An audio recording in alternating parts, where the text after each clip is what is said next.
सकता है आपने जब तक बोला, जब तक वीडियो बाहर गई तब तक चीजें ठीक भी हो गई घर में, क्योंकि एक सॉरी से सब ठीक हो जाता है। फिर पता चला कि ना अगर माँ बाप में से कोई एक नहीं होता तो लाइफ कैसी हो जाती है। मेरी मम्मी के लिए कोई कुछ भी बोलता है ना नेगेटिव, तो मैं रो देती हूँ, मुझे नहीं अच्छा लगता किसी से कुछ भी सुनना। एकदम देसी लोग हैं यार हम,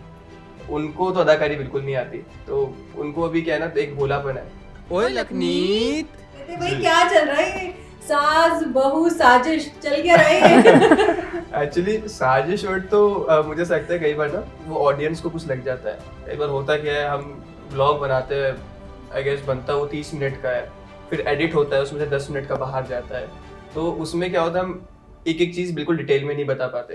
लाइक मैंने नहीं तो कुछ बोला, अब मैं पूरी बात ब्लॉग में बोलना भूल गया, तो लोग उसको अपने परसेप्शन से ले सकते हैं, तो इसलिए बहुत सारी चीज़ें हो जाती है। लेकिन हाँ, सारी चीज़ें ऐसा नहीं है, कई बार खटपट चलती रहती है फैमिली में, और मैं यही लोगों से हमेशा बोलता हूँ कि अगर हमारे बीच कुछ खटपट होती है तो लोगों को इसलिए दिख जाता है क्योंकि हम लोग जैसे होते हैं वैसे डाल देते हैं। मतलब मैं कभी ऐसा नहीं कर सकता कि फॉर एग्जांपल मेरे पापा मेरे से अपसेट है अगर, तो मैं घर जाऊँ उनको एक्टिंग करने के लिए नहीं बोल सकता कि ओके ठीक है अब कैमरा ऑन है और एक्टिंग मोड में आ जाओ आप, आपको बिल्कुल नेचुरल रिएक्ट नहीं करना है, आपको बहुत अच्छा पॉजिटिव बोलना है। तो वो सब हमसे नहीं हो सकता ना, मेरे ख्याल से मेरे माँ वो सब कर सकते हैं क्योंकि एकदम देसी लोग हैं यार हम, उनको तो अदाकारी बिल्कुल नहीं आती, तो उनको अभी क्या है ना, एक भोलापन है, अभी जो होता है वो बोल देते हैं, उनको आइडिया नहीं है कि यार कैमरे का ये क्या बोलना है और सोशल मीडिया पे क्या बोलना है। तो आई थिंक वो एक नया एक लर्निंग है उनके लिए जो वो धीरे धीरे सीख रहे हैं। मतलब विलन भी अगर बज रहे हैं तो कैमरे के आगे आ जाएगा। एक्चुअली बहुत ज़्यादा ट्रांसपेरेंट है सब लोग, और ऐसा होता है मतलब कई बार ना कि मैं पापा को समझा दूँ कि पापा इट्स ओके। कई बार क्या होता है कि आपको कोई चीज़ का डिसअपॉइंटमेंट है, आपने हो सकता है कैमरे के आगे बोल दिया हो, लेकिन वो हमेशा नहीं रहने वाला। हो सकता है आपने जब तक बोला, जब तक वीडियो बाहर गई तब तक चीज़ें ठीक भी हो गई घर में, क्योंकि एक सॉरी से सब ठीक हो जाता है। ऐसा नहीं है कि मतलब कोई बहुत बड़े कोई इशू हो गए हों घर में, छोटी मोटी नाराज़गी जो हमेशा से चलती है और हर फैमिली में होती है। तो मतलब ऐसा तो कुछ नहीं कि नीतू के आने से जो है बेटा अपने माँ बाप से अलग हो गया, जो पूरा सोशल मीडिया में ड्रामा चल रहा है, ये सब तो ऐसा कुछ नहीं, लेकिन नीतू के आने से मुझे ऐसा लगता है कि मैं और ज़्यादा करीब हो गया फैमिली के,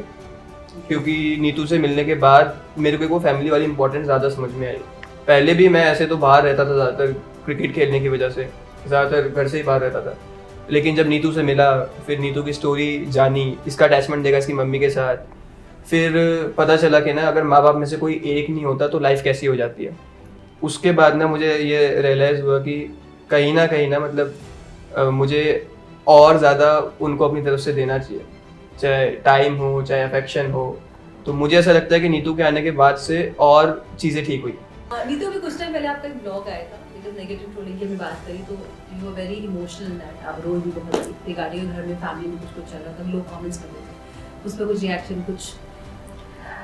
एक्चुअली अगर कोई मुझे कमेंट कर रहा है मुझे नहीं फर्क पड़ता, अगर कोई मेरी मम्मी को लेके कुछ कह रहा है, क्योंकि उनको नहीं पता, उनको स्टोरी नहीं पता कि मेरी मम्मी ने कैसे हमें पाला है, बड़ा किया है। एक सिंगल लेडी अगर बच्चों को पाल रही है, 4 बच्चे, एक नहीं 4, वो बहुत ही बड़ी चीज़ होती है। लोगों को लगता है इट्स वेरी ईजी, बट वो नहीं होता। तो अगर मेरी मम्मी के लिए कोई कुछ भी बोलता है ना, और मुझे ऐसा लगता है भगवान भी अगर कुछ भी बोलेंगे तो मैं रो दूंगी। मैं मतलब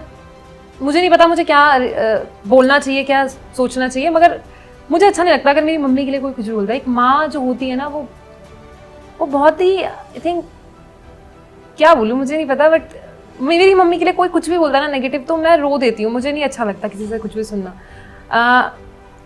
मेरे लिए कोई कुछ भी बोले मुझे कोई फ़र्क नहीं पड़ता, क्योंकि मुझे पता है मेरी रियलिटी क्या है, मैं कहाँ से कहाँ आई हूँ, मैं कितनी मेहनत करती हूँ डेली, मैं कितना टाइम देती हूँ खुद को, मुझे नहीं पता। मगर मुझे पता है मैं अपनी मम्मी को बिल्कुल टाइम नहीं दे पाती, और मेरी मम्मी ने भी मुझे टाइम नहीं दिया, क्योंकि मेरी मम्मी ने बहुत हार्ड वर्क किया है हमें यहाँ तक लाने के लिए, हम चारों बहन भाइयों को।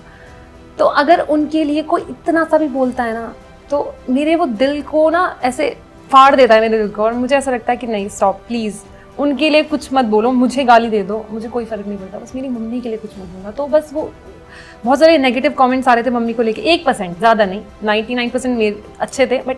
कुछ आते हैं ना गंदे कमेंट्स, उसको देखकर ऐसा लग रहा था कि बस मैं उनके पास जाऊं और पूछूं कि कहाँ है मेरी मम्मी गलत, तुमने कहाँ देखा मेरी मम्मी को ऐसा करते वैसा बोलते हुए।